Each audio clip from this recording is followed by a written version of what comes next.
हम छोटे थे तो बड़ी बहन के यहाँ गए, छुट्टियों में जैसे जाया जाता है ना, तो वो हमको लेके अपनी नंद के यहाँ गई, वहां ब्याह। तो वहां जब गए तो बड़ा मकान बना हुआ था, बढ़िया अच्छा, तो हम तो बच्चे ही थे।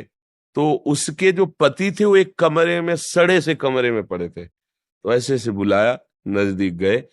अब भगवान को हमको शिक्षा देनी थी, इसीलिए हमें सुना नहीं, हम बच्चे थे, हम कुछ कर भी नहीं सकते थे।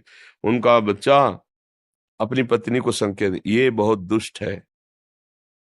हमारी टाकीज के सामने दुकान थी, चाय समोसा ये सब चीजों की, मसाला पान की, बहुत बिक, उसी के बल से हमने कई खंड का ये मकान खड़ा किया। जब हम आते थे जूता उतारती थी, क्या क्या हमारा स्वागत करती थी। मुझे लकवा मार गया, अब मैं किसी काम का नहीं रह गया, कई वर्ष से पड़ा हूं। ये 2 रोटी 24 घंटे में देती, मैं भूख से व्याकुल होता तो कहती बहुत भोजन खाओगे, बार बार शौच करोगे, कौन फेंकेगा। मेरे सामने ये गंदी बातें करती है, मतलब दृश्य बोध, अब पड़ा है, उठ सकता नहीं, मेरे को किसी से मिलने नहीं देती, किसी को आने नहीं देती, क्या करूं।